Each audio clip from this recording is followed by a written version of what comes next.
Hello दोस्तों, स्वागत है आपका सिविल सर्वेंट पर्सपेक्टिव में। मैं आपके सामने आज यूपी पुलिस हिंदी की क्लास नंबर 11 लेकर आया हूं, जिसमें मैं आज आपको पढ़ाऊंगा विराम चिन्ह। तो चलिए अपनी क्लास शुरू करते हैं। विराम चिन्ह क्या होते हैं देखने का प्रयास करते हैं। विराम का शाब्दिक अर्थ होता है ठहराव या रुकना। पाठक के भावबोध को सरल और सुबोध बनाने के लिए विराम चिन्हों का प्रयोग होता है। पाठक होता है पढ़ने वाला, यानी उसके भावबोध को और सरल बनाने के लिए विराम चिन्हों का प्रयोग करते हैं।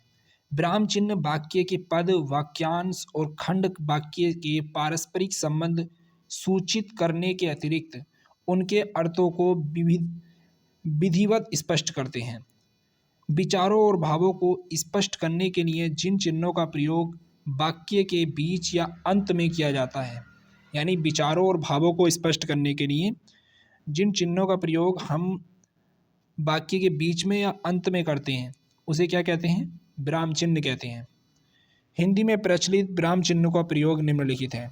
सबसे पहला है अल्प विराम, तो इसे बोलते हैं अल्प विराम। कोमा को बोलते हैं अल्प विराम। अल्प का अर्थ होता है थोड़ा। जब थोड़ी देर रुका जाता है तो उसे अल्प विराम कहते हैं। इसी का नाम स्वल्प विराम भी है। इसका संकेत चिन्ह ये है कोमा। उदाहरण के लिए राम, लक्ष्मण, भरत और शत्रुघ्न आदर्श भाई हैं। राम कोमा लक्ष्मण कोमा भरत और शत्रुघ्न आदर्श भाई थे। तो जब थोड़ी देर के लिए रुका जाता है तब अल्प विराम का प्रयोग करते हैं। आगे देखते हैं। अगला है अर्ध विराम। अर्ध विराम में कोमा के ऊपर एक बिंदी आ जाती है। अर्ध या अर्ध का अर्थ होता है आधा। जब पूर्ण विराम से कम तथा अल्प विराम से अधिक ठहरना पड़े, यानी अल्प विराम से ज़्यादा ठहरना पड़े और पूर्ण विराम से कम, तब किसका यूज करते हैं? अर्ध विराम का प्रयोग करते हैं।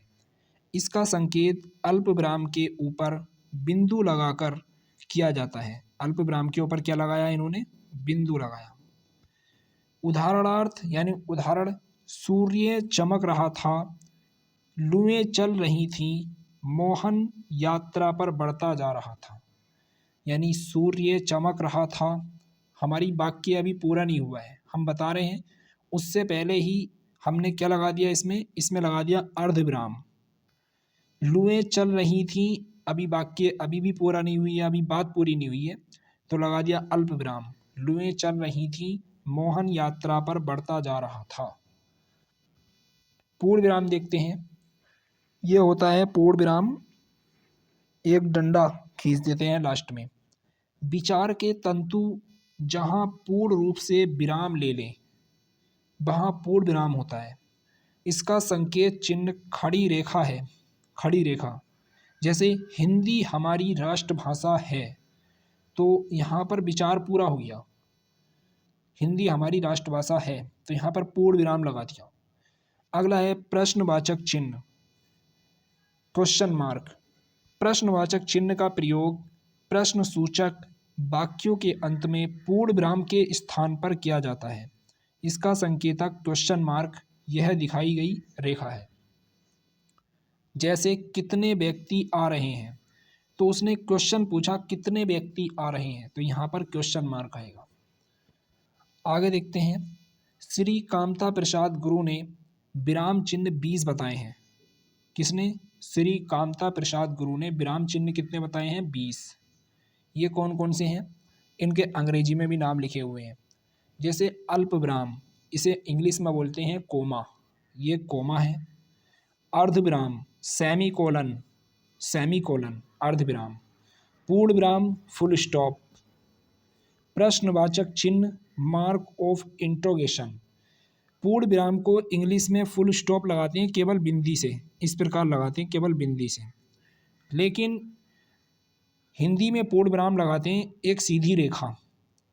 प्रश्नवाचक चिन्ह मार्क ऑफ इंट्रोगेशन, इंट्रो करना है, यानी इंट्रोगेशन के लिए क्वेश्चन मार्क। आश्चर्य चिन्ह यानी एक्सक्लेमेशन, मार्क ऑफ एक्सक्लेमेशन, इसे ही बोलते हैं विस्मयादि बोधक चिन्ह। ये होता है इस प्रकार से, विस्मयादि बोधक चिन्ह। अगला है निर्देशक चिन्ह, जब किसी को निर्देश देना हो। निर्देशक चिन्ह लगता है इस प्रकार, यानी थोड़ा बड़ा करके। जब हम हेडिंग डालते हैं तो हेडिंग डालने के बाद जब हम अपनी बात शुरू करते हैं तो लगाते हैं निर्देशक चिन्ह। अगला है योजक चिन्ह या संयोजक चिन्ह। जोड़ने के लिए, दो शब्दों को जोड़ने के लिए इसका प्रयोग करते हैं, योजक चिन्ह या संयोजक चिन्ह का। अगला है कोष्टक यानी ब्रैकेट्स। ब्रैकेट्स कई प्रकार के होते हैं, ये इसे बोलते हैं छोटा ब्रैकेट, ये मंझला ब्रैकेट, और ये होता है बड़ा ब्रैकेट। अवतरण चिन्ह या उद्धरण चिन्ह, ये अवतरण चिन्ह है और ये उद्धरण चिन्ह है। अवतरण चिन्ह को ही उद्धरण चिन्ह भी बोल देते हैं। तो जब किसी के द्वारा कही गई उक्ति या किसी विद्वान या किसी बड़े कवि या लेखक द्वारा की गई बात होती है तो उसे दिखाने के लिए हम उद्धरण चिन्ह या अवतरण चिन्ह का प्रयोग करते हैं। अगला है विवरण चिन्ह। जब किसी चीज़ का विवरण देना हो, व्याख्या करनी हो, तब लगाया जाता है विवरण चिन्ह। अगला है पुनरुक्ति सूचक चिन्ह। पुनरुक्ति सूचक चिन्ह, जब किसी बात की बार बार पुनरुक्ति हो रही हो, उसी बात को दोहराया जाए, तो उसके नीचे हम इस प्रकार चिन्ह लगा देते हैं, इस प्रकार, इस प्रकार। जैसे मान लो यहाँ कोई बात लिखी हुई है, विवरण चिन्ह लिखा हुआ है यहाँ पे, विवरण चिन्ह, और द्वारा से हमें विवरण चिन्ह लिखना है, तो पुनरुक्ति हो रही है, तो द्वारा ना लिख के उस बात को हम केवल इस प्रकार चिन्ह लगा देंगे, इसे बोलते हैं पुनरुक्ति सूचक चिन्ह। आगे देखते हैं लाघव चिन्ह। ये जीरो की तरह होता है लाघव चिन्ह।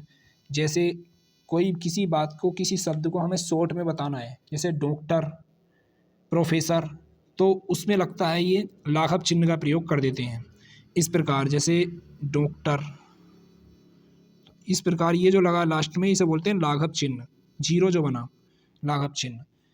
एक होता है लोप चिन्ह। लोप चिन्ह इस प्रकार लगाया जाता है, जब किसी चीज़ का लोप दिखाना हो, स्थान, खाली स्थान दिखाना हो, तब लोप चिन्ह का प्रयोग किया जाता है। अगला है पाद चिन्ह। पाद चिन्ह का प्रयोग इस प्रकार किया जाता है, जैसे लास्ट में इसके नीचे पाद होता है पैर, पैरों के नीचे, तो जब शब्द लिखा हुआ है तो उसके नीचे उसे हाईलाइट करने के लिए पाद चिन्ह लगा देते हैं इस प्रकार।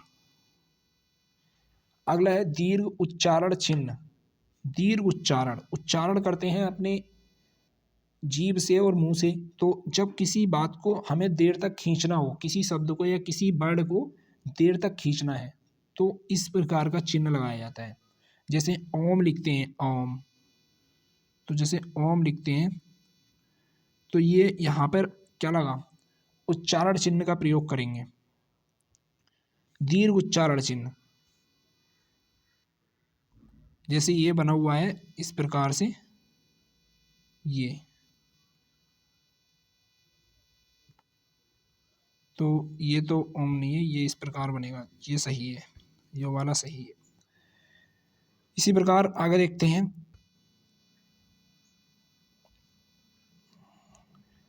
जैसे हमने देख लिया दीर्घ उच्चारण चिन्ह, इसका प्रयोग, इसे गुरु भी बोलते हैं, गुरु, इसका प्रयोग करते हैं छंदों में, मात्राएं गिननी होती हैं तो दीर्घ उच्चारण चिन्ह का प्रयोग करते हैं, ये लगाया जाता है इस प्रकार से।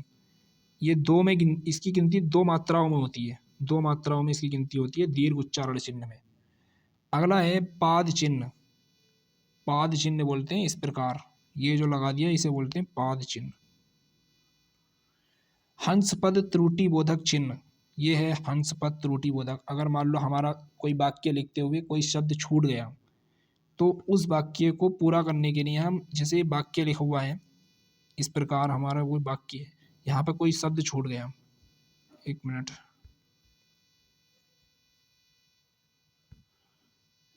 यहाँ पर कोई वाक्य लिखा हुआ है और यहाँ पर कोई शब्द छूट गया हमारा, तो हम क्या करेंगे, यहाँ पर लगा देंगे हंस पद त्रुटि बोधक चिन्ह, इस प्रकार से लगा के और उस शब्द को ऊपर लिख देंगे यहाँ पे, या फिर इस प्रकार भी कर देते हैं, इसे नीचे को लगा देते हैं, नीचे को लिख देते हैं, तो इसे बोलते हैं हंस पद त्रुटि बोधक चिन्ह। ये है हंस पद त्रुटि बोधक चिन्ह। अगला है टीका सूचक चिन्ह। टीका सूचक, ये सब टीकाएं हैं, जैसे स्टार बना दिया, प्लस बना दिया, ये टीकाओं को दिखा रहा है। कोई नंबर लिख दिया, तुल्य सूचक, तुल्यता सूचक, किसी चीज़ की तुलना करनी हो, जब दो बातों की तुलना करनी हो तो तुल्य सूचक चिन्ह लगाते हैं, बराबर का निशान लगा देते हैं, बराबर के निशान में तुल्य सूचक चिन्ह। ये है समाप्ति सूचक चिन्ह। 20वां जो चिन्ह है ये है समाप्ति सूचक चिन्ह। जैसे आप अपनी किताब में देखना, किताब के चैप्टर में जो चैप्टर का लास्ट होता है तो इस प्रकार से समाप्ति सूचक चिन्ह लगा हुआ होता है, या इस प्रकार से लगा हुआ होगा, इस प्रकार से, या फिर 3 इस प्रकार से डॉट डॉट लग रहे होंगे। तो उसका मतलब, उसका अर्थ है कि चैप्टर समाप्त हुआ या बात समाप्त हुई अपनी। तो ये होते हैं समाप्ति सूचक चिन्ह। चलिए आगे देखते हैं। अब कुछ बात देख लेते हैं, कुछ वाक्य लिखे हुए हैं कि जैसे विराम का अर्थ होता है ठहराव या रुकना। श्री कामता प्रसाद गुरु विराम चिन्हों को कहाँ से लिया हुआ मानते हैं? अंग्रेजी से। कामता प्रसाद गुरु जी कहते हैं कि हमने जो हिंदी में विराम चिन्ह लिए हैं वो अंग्रेजी से लिए हैं। श्री कामता प्रसाद गुरु किस चिन्ह को छोड़कर सभी विराम चिन्हों को अंग्रेजी से जुड़ा हुआ मानते हैं? संबद्ध होता है, जुड़ा हुआ। तो पूर्ण विराम को छोड़कर, जो पूर्ण विराम लगता है वो हमारा इस प्रकार लगता है लास्ट में, और जबकि अंग्रेजी में फुल स्टॉप इस प्रकार लगता है, केवल बिंदी, एक बिंदु। तो पूर्ण विराम को छोड़कर कामता प्रसाद गुरु जी कहते हैं कि बाकी जितने भी विराम चिन्ह हैं वो कहाँ से लिए गए हैं? अंग्रेजी से। तो यहाँ से क्वेश्चन बन सकता है कि श्री कामता प्रसाद गुरु के अनुसार विराम चिन्हों को किस भाषा से लिया गया है? तो अंग्रेजी से लिया गया है। अगला अगला देखते हैं। श्री कामता प्रसाद गुरु ने विराम चिन्हों की संख्या कितनी बताई? 20 बताई, जो हमने अभी देखे। अंग्रेजी के अनुकरण पर कुछ पत्र पत्रिकाओं एवं पुस्तकों में भी अब बिंदु से भी इसका संकेत दिया जाने लगा है। बिंदु पूर्ण विराम का, किसका दिया जाने लगा है? पूर्ण विराम का। मैंने आपको बता दिया पूर्ण विराम को कैसे बिंदु लगा के दर्शा देते हैं। अब देखते हैं अपूर्ण विराम का अन्य नाम क्या है? न्यून विराम, विवरण चिन्ह। तो अपूर्ण विराम का अन्य नाम है न्यून विराम या विवरण चिन्ह। अल्प विराम का दूसरा नाम है स्वल्प विराम। हंस पद किस विराम का एक और नाम है? त्रुटि विराम का। हंस पद, मैंने बताया था आपको, हंस पद इस प्रकार लगता है, इस प्रकार, या ऐसे लग जाता है। हंस पद या त्रुटि विराम। किस विराम चिन्ह का प्रयोग सबसे अधिक होता है? अल्प विराम का। अल्प विराम कौन सा होता है? कोमा। कोमा होता है अल्प विराम। अल्प विराम को अंग्रेजी में क्या कहते हैं? कोमा। कोमा यानी अल्प विराम का चिन्ह क्या होता है वो बता दिया मैंने आपको। आश्चर्य, घृणा, हर्ष, शोक, भय, उत्साह में किस चिन्ह का प्रयोग होता है? विस्मयादि बोधक चिन्ह का प्रयोग होता है। ये लगता है इस प्रकार से, इस प्रकार से लगता है विस्मयादि बोधक चिन्ह। एक सीधी रेखा खींच के उसके नीचे बिंदु बना देते हैं, इसे बोलते हैं विस्मयादि बोधक चिन्ह। अगला देखते हैं। बिंदु द्वय यानी 2 बिंदु दे रखे हैं इसमें इस प्रकार, तो बिंदु द्वय को क्या कहा जाता है? अपूर्ण विराम या उपविराम। अपूर्ण विराम या उपविराम कहा जाता है। लिखते लिखते कोई शब्द या वाक्य छूट जाता है तो उसके लिए प्रयोग होने वाले चिन्हों को कहते हैं हंस पद कहते हैं, मैंने आपको बताया, या उसे ही बोल देते हैं काक पद। काक पद या हंस पद बोल देते हैं इसे। जब किसी कथन को ज्यों का त्यों लिखा जाता है तो उसे क्या कहते हैं? उद्धरण चिन्ह। यानी उसमें किस चिन्ह का प्रयोग होता है? उद्धरण चिन्ह या अवतरण चिन्ह का। आप इसे याद रखना कि जितने भी विद्वान और लेखक हुए हैं बड़े बड़े, तो उनके द्वारा जितने भी कथन कहे गए हैं उन सब कथनों को हम बंद करते हैं उद्धरण चिन्ह में। किस प्रकार लगता है उद्धरण चिन्ह? लगता है इस प्रकार से, इस प्रकार से लगता है, दोनों साइड से। बीच में कथन लिखा हुआ होगा, दोनों साइड से लगा देते हैं, या इस प्रकार से भी लगा देते हैं अवतरण चिन्ह। श्री कामता प्रसाद गुरु ने कोष्टक के 3 प्रकार बताए हैं। छोटा कोष्टक, वर्गाकार कोष्टक, सर्पाकार कोष्टक। छोटा कोष्टक लगता है इस प्रकार से, वर्गाकार कोष्टक लगता है इस प्रकार से, और सर्पाकार कोष्टक होता है इस प्रकार से। यह है सर्पाकार कोष्टक। आगे देखते हैं। आश्चर्य या विस्मयादि बोधक चिन्ह ये किस प्रकार होते हैं? जब वाक्य में हर्ष, विषाद, विस्मय, घृणा, आश्चर्य, करुणा, भय इत्यादि का भाव व्यक्त किया जाए तो वहाँ इस चिन्ह का प्रयोग किया जाता है। जैसे वाह, वाह, छी, छी। तो ये जो चिन्ह लगा है इसके पीछे, इसे बोलते हैं आश्चर्य या विस्मयादि बोधक चिन्ह। बहुत इंपॉर्टेंट है, बार बार पूछा जाता है। अगला है निर्देशक चिन्ह। ये निर्देशक चिन्ह है, किसी बात का निर्देश देना हो तो। जब कुछ अधिक लंबी लेटवी रेखा, लेटवी मतलब लेटी हुई रेखा इस प्रकार होती है, तो जैसे राम, रावण, तेरी धृष्टता का बदला ना लिया तो मैं राम नहीं। इस प्रकार यानी राम ने कहा रावण से कि तेरी धृष्टता का बदला ना लिया तो मैं राम नहीं। तो ये जो लगा है राम और रावण के बीच में, इसे बोलते हैं निर्देशक चिन्ह। अब देखते हैं योजक या संयोजक चिन्ह। ये योजक चिन्ह है। जब एक ही शब्द दोहराया जाता है, इस बात को याद रखना, जब एक ही शब्द को बार बार दोहराया जाता है अथवा समस्त पद के दोनों पद अलग अलग पृथक पृथक दिखाने होते हैं, तब लेटी हुई छोटी रेखा का प्रयोग किया जाता है। और अगर ये लेटी हुई बड़ी रेखा हो जाए तब निर्देशक चिन्ह बन जाएगा, और छोटी रेखा योजक या संयोजक चिन्ह होगा। जैसे 2 2, 3 3, 4 4 की पंक्तियां बनाओ, तो इन 2 2 के बीच में जो लगा चिन्ह, इसे बोलते हैं योजक या संयोजक चिन्ह। आगे देखते हैं, अगला है कोष्ठक। कोष्ठक 3 प्रकार के होते हैं, छोटा कोष्ठक, वर्गाकार कोष्ठक और एक होता है सर्पाकार कोष्ठक। मैंने आपको बता दिया था, इसकी परिभाषा देख लेते हैं। छोटा कोष्ठक, इसका प्रयोग किसी शब्द के अर्थ को स्पष्ट करने, नाटकों में पात्र की गतिविधियां अथवा रंग संकेतों के लिए, क्रमांक को घेरने हेतु समानार्थी शब्दों को बताने के लिए होता है। समानार्थी शब्द याद रखना।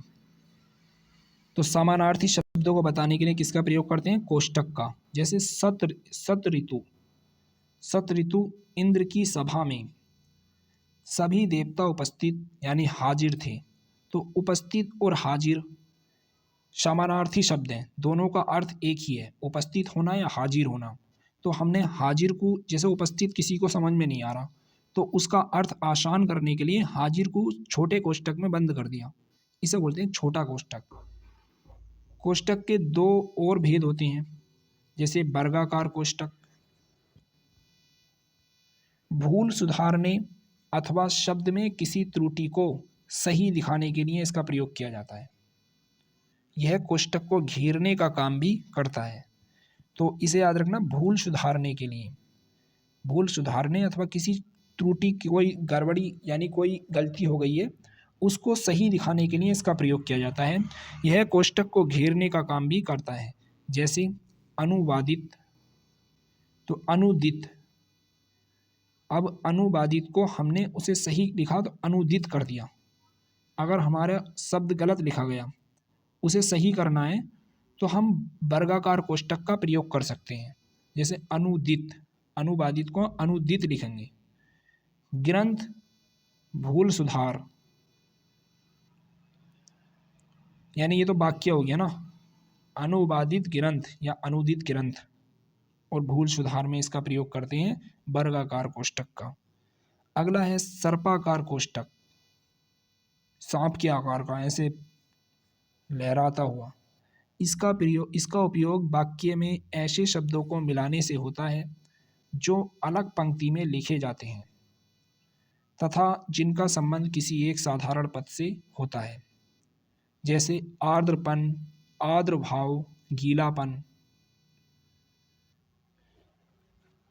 यानी इसका जो अब जो ये वाक्य, अब देखो जो ये इस पूरे वाक्य के ऊपर जो चिन्ह लगा हुआ है, ये वाला और यो वाला, इस चिन्ह को क्या कहते हैं? इसे कहते हैं उद्धरण चिन्ह या अवतरण चिन्ह। ठीक, तो जब आप सर्पाकार कोष्ठक का प्रयोग कब करते हैं? जब ऐसे शब्दों को मिलाने हो कि अलग अलग पंक्ति में लिखे जाएं वो, जिनका संबंध किसी एक साधारण पद से हो, यानी वो हो एक जैसे ही।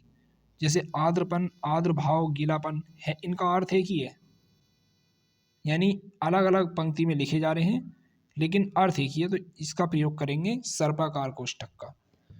आगे देखते हैं अवतरण या उद्धरण चिन्ह।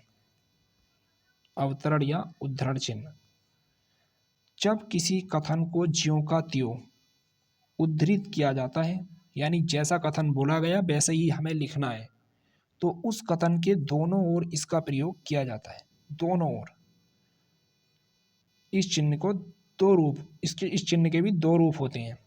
एक होता है एकल उद्धरण चिन्ह, एकल यानी एक एक उद्धरण चिन्ह लगा हुआ, जैसे कवि का उपनाम, पुस्तक का नाम, पत्र पत्रिका का नाम, लेख या कविता का शीर्षक, इन सब का उल्लेख करना हो तो एकल उद्धरण चिन्ह का प्रयोग करते हैं। जैसे रामधारी सिंह दिनकर ओज के कवि हैं, तो रामधारी सिंह दिनकर को उनका उपनाम क्या है, दिनकर है, तो उस दिनकर को किसमें, उद्धरण चिन्ह में, एकल उद्धरण चिन्ह में बंद कर दिया।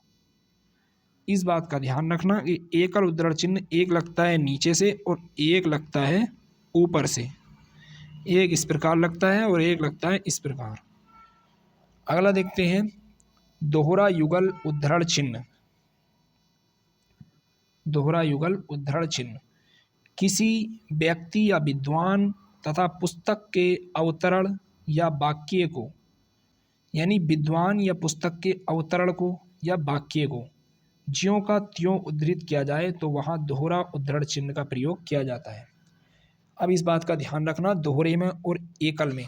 एकल का प्रयोग कब करेंगे, जब किसी शीर्षक का नाम हो, कभी पत्र पत्रिका का नाम हो, या फिर लेखक का उपनाम हो, कवि का उपनाम हो, पुस्तक का नाम हो, तब एकल उद्धरण चिन्ह का प्रयोग करते हैं।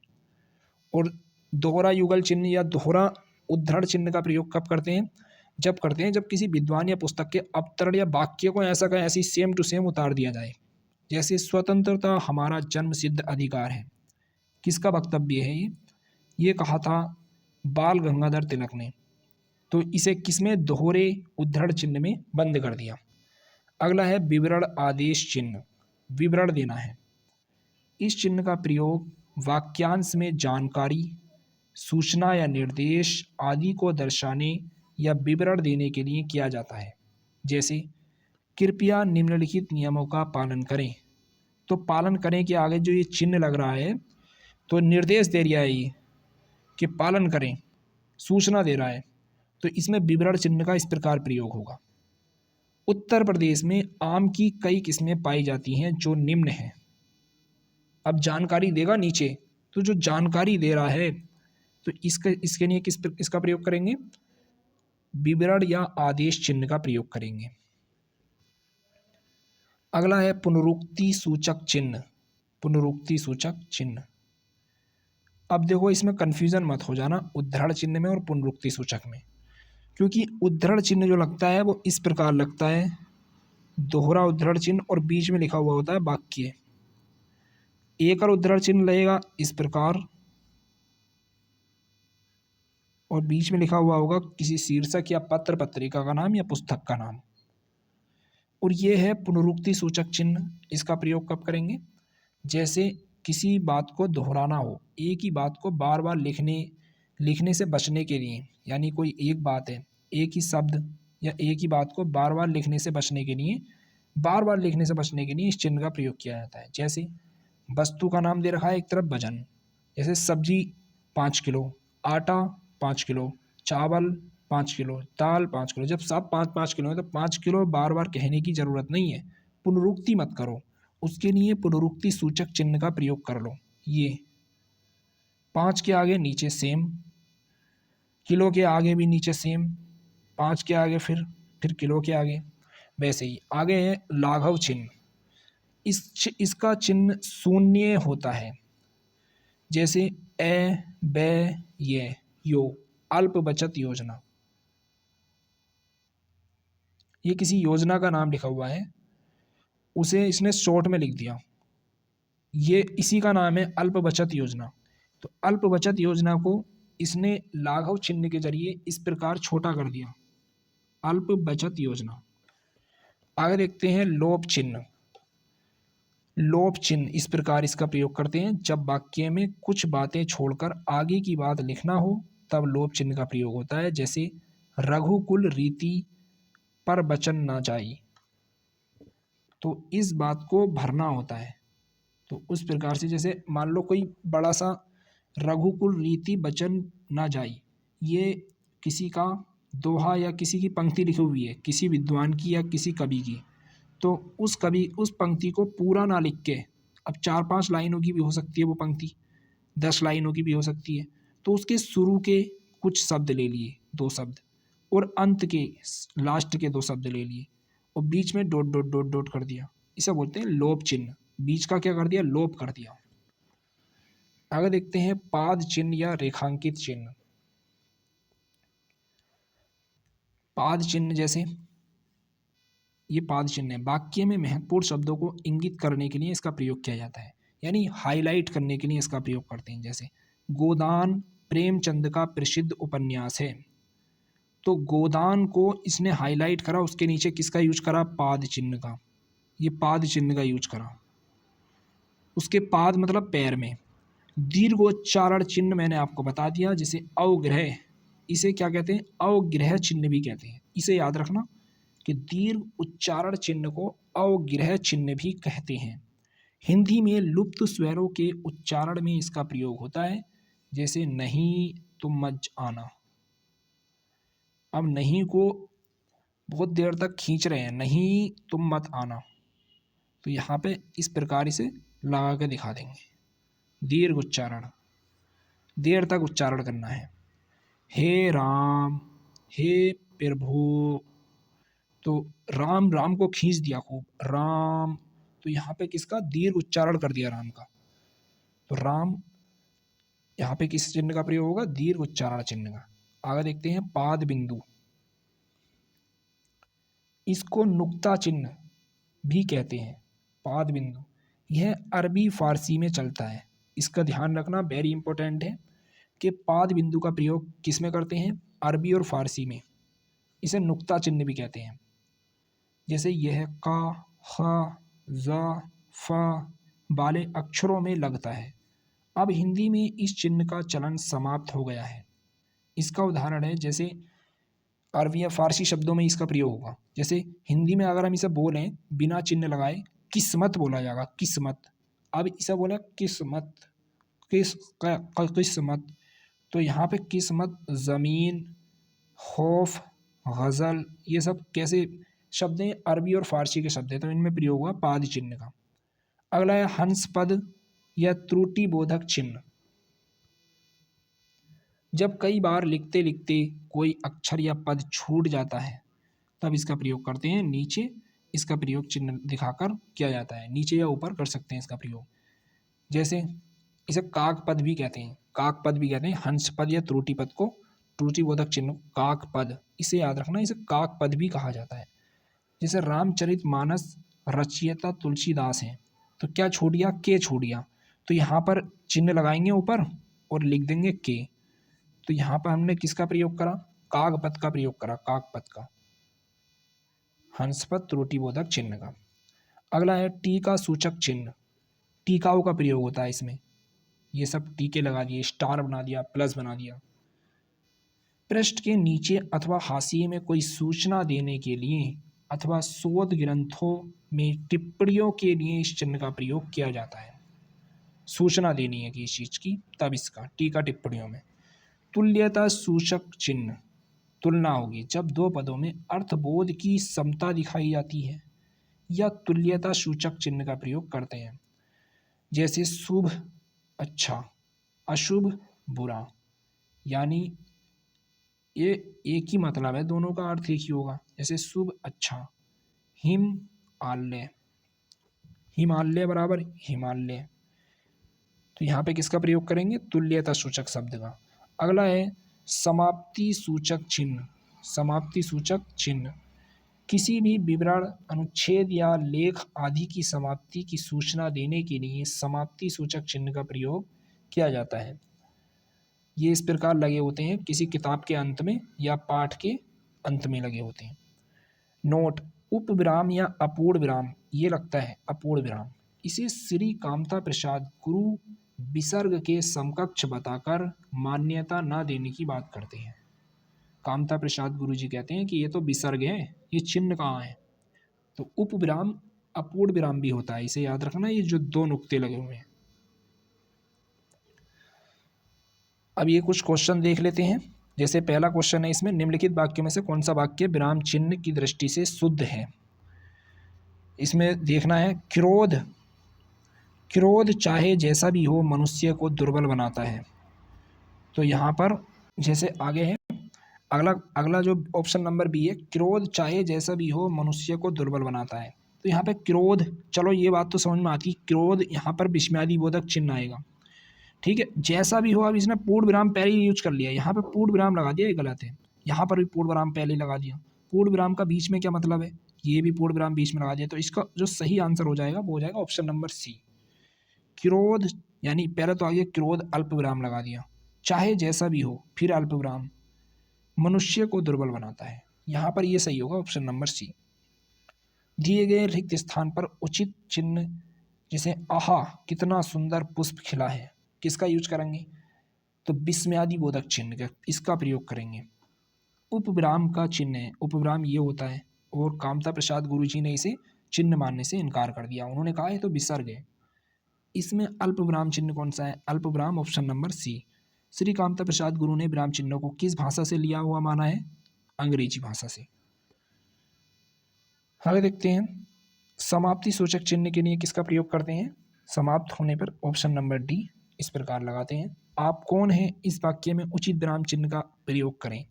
आप कौन हैं, अच्छा क्या पूछ रहा है वो, प्रश्न, प्रश्नवाचक चिन्ह। वाक्य में प्रयुक्त होने वाले अव्ययों किंतु परंतु पर लेकिन मगर भी आदि के पहले लगने वाले चिन्ह हैं। किंतु परंतु पर लेकिन, इनसे पहले इनमें इनमें जो चिन्ह लगे हुए हैं वो कौन से चिन्ह हैं, अल्प विराम। कबीर बाणी के डिक्टेटर थे, इस वाक्य में किस चिन्ह का प्रयोग होगा। कबीर बाणी के डिक्टेटर थे, कबीर बाणी के डिक्टेटर थे। तो यहाँ पर जो प्रयोग होगा वो होगा ऑप्शन नंबर ए होना चाहिए मेरे हिसाब से इसमें, क्योंकि ये कथन दे रखा है और किसी भी कथन को हम उद्धरण चिन्ह में बंद करते हैं। काला गोरा एवं खान पान, इनके बीच में कौन सा चिन्ह प्रयोग हुआ है, संयोजक चिन्ह का प्रयोग किया गया है। योजक चिन्ह या संयोजक चिन्ह। छंदों के चरणों की समाप्ति पर किस चिन्ह का प्रयोग करते हैं, तो जब छंद के चरण समाप्त होते हैं पहले चरण में तो इसका प्रयोग करते हैं हम, इस चिन्ह का क्या नाम है, इस चिन्ह का नाम है अपूर्ण विराम, इसका प्रयोग करते हैं। अर्धविराम, सॉरी अर्धविराम नाम है, इस चिन्ह का नाम है अर्धविराम। तो छंदों के चरणों की समाप्ति पर अर्धविराम का यूज करते हैं। अच्छा आगे देखते हैं, जैसे श्री कामता प्रसाद गुरु ने पाद चिन्ह को किस नाम से भी जाना है। तो मैंने आपको बताया था, पाद चिन्ह जो पैर में लगता है इसे क्या कहते हैं, इसे हम रेखा भी बोल देते हैं। दो विपरीतार्थक शब्दों के बीच किस चिन्ह का प्रयोग होता है, संयोजक चिन्ह का प्रयोग होता है। श्री कामता प्रसाद गुरु ने किस विराम चिन्ह का उल्लेख नहीं किया, उन्होंने कहा उपविराम चिन्ह नहीं है, उपविराम का उन्होंने उल्लेख नहीं किया। हंस पद किस विराम के एक और नाम से जाना जाता है, तो हंस पद को क्या कहते हैं, त्रुटि विराम। द्वंद्व समास में किसका प्रयोग किया जाता है, द्वंद्व, जब द्वंद्व दिखाना होता है तो हम प्रयोग करते हैं संयोजक चिन्ह का, इस प्रकार से छोटी वाली लेटी हुई रेखा। सुमेलित करना है, चिन्ह दे रखे हैं, अल्प विराम कौन सा है इनमें, तो अल्प विराम इसे इधर कर लेते हैं, अल्प विराम हो जाएगा ऑप्शन नंबर आ। विस्मयादि बोधक चिन्ह हो जाएगा दो का ई, बड़ी ई, और अर्ध विराम हो जाएगा इसका ए, यानी आ ए हो जाएगा ए अर्ध विराम, और निर्देशक चिन्ह हो जाएगा ई, छोटी ई। तो इसमें एक का हो जाएगा आ, केवल ऑप्शन नंबर बी में दे रखा है। आगे देखते हैं, मिश्रित एवं संयुक्त वाक्यों में विरोधावस्था की दशा में प्रयुक्त होने वाला चिन्ह क्या है?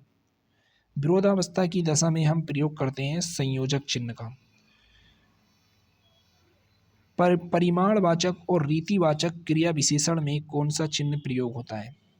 परिमाणवाचक और रीतिवाचक क्रिया विशेषण में किस चिन्ह का प्रयोग करते हैं? परिमाण बताना हो किसी का या रीति बतानी हो तो यहाँ पर प्रयोग होता है पुनरुक्ति। जैसे किलो, परिमाणवाचक में क्या आते हैं? जैसे किसी की माप तोल करनी हो तो माप तोल को हम बार बार करेंगे, तब हम पुनरुक्ति होती है वहाँ पर, तो वहाँ प्रयोग करते हैं पुनरुक्ति सूचक चिन्ह का। तो अगला है क्वेश्चन व्यंग्योक्ति परक वाक्यों। अगला क्वेश्चन है व्यंग्योक्ति परक वाक्यों में पूछे जाते हैं,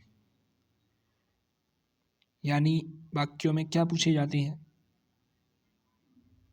जहाँ पे व्यंग्य व्यक्त हो उसका प्रयोग करते हैं हम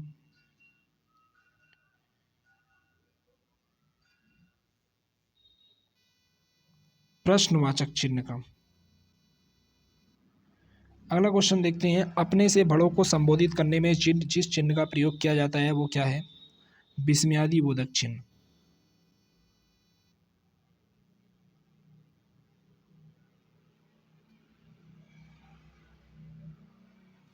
किसी स्थान वस्तु या व्यक्ति के वर्णन में किस चिन्ह का प्रयोग किया जाता है? विवरण चिन्ह का प्रयोग करते हैं। कौन सा पाद चिन्ह है? तो इनमें पाद चिन्ह हो जाएगा option number B. Shri Kamta Prasad Guru ने किस चिन्ह को संकेत कहा है? संकेत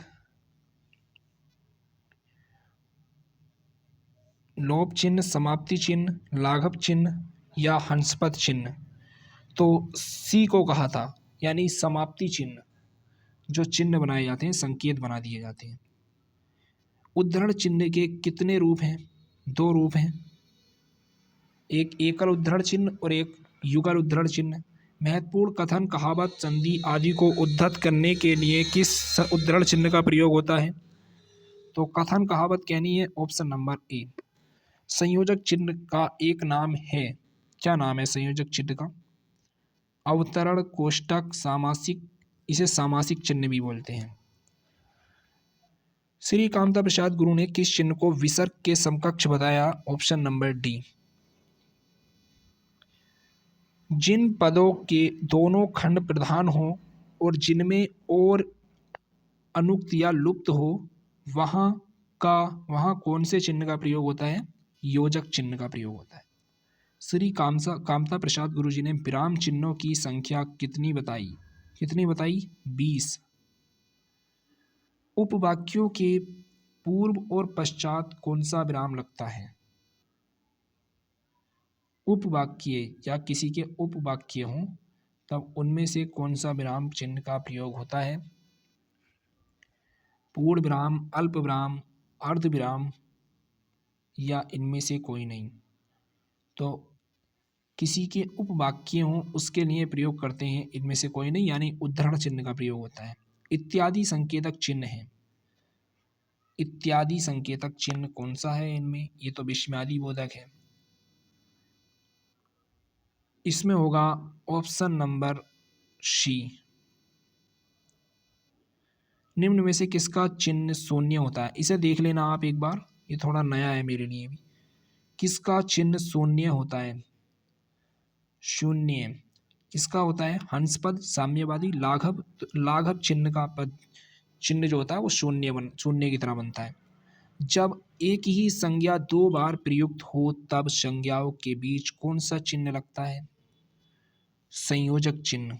यानी एक ही संज्ञा दो बार प्रयुक्त हो तब हम संयोजक चिन्ह का प्रयोग कर सकते हैं। उद्धरण अथवा भाव प्रकाशन अथवा तथा व्याख्यावाचक पदों के पहले अपूर्ण विराम के आगे कौन सा चिन्ह लगता है? इसका प्रयोग होता है विवरण चिन्ह। उद्धरण तथा भाव प्रकाशन तथा व्याख्यावाचक पदों के पहले विवरण चिन्ह का प्रयोग करते हैं। आगे है गुणवाचक विशेषण में क्या जोड़कर योजक चिन्ह लगाया जाता है। गुणवाचक विशेषण में क्या जोड़कर, का, सा, दा, पा, ये भी थोड़ा बाउंसर क्वेश्चन है।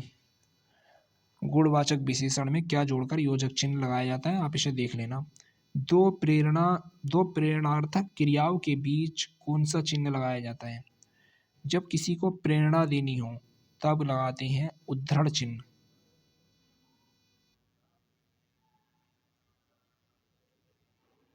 अगला है विवरण चिन्ह का संकेत है। ऑप्शन नंबर डी विवरण चिन्ह का संकेत है। फुट नोटों के प्रयोग होने वाला चिन्ह है। फुट नोटों के लिए प्रयोग, फुट नोटों के लिए प्रयोग होने वाला चिन्ह विराम चिन्ह प्रयुक्त होता है। ये जो होता है तुल्यता सूचक होता है। निम्नलिखित वाक्यों में से कौन सा विराम चिन्ह छोटा है। जैसे मोहन, कमल और सुरेश एक साथ साला जाते हैं। मोहन, कमल और सुरेश एक साथ साला जाते हैं। तो यहाँ पर अल्प विराम छोटा है क्योंकि मोहन और कमल के बीच में अल्प विराम आता, कोमा आता। इसे आप देख लेना, ये भी क्वेश्चन बाउंसर है। कुछ क्वेश्चन ऐसे होते हैं जो जिनका आंसर नहीं मिल पाता है और आयोग को खुद पता नहीं रहता है वो भी आंसर इसका, इन पे कंट्रोवर्सी रहती है हमेशा। तो हमारा ये विराम चिन्ह का लेक्चर पूरा होता है। मिलते हैं फिर अगली क्लास में। अगर वीडियो या क्लास अच्छी लगी हो तो लाइक करें, सब्सक्राइब करें और शेयर करना ना भूलें। जय हिंद, जय भारत, थैंक यू।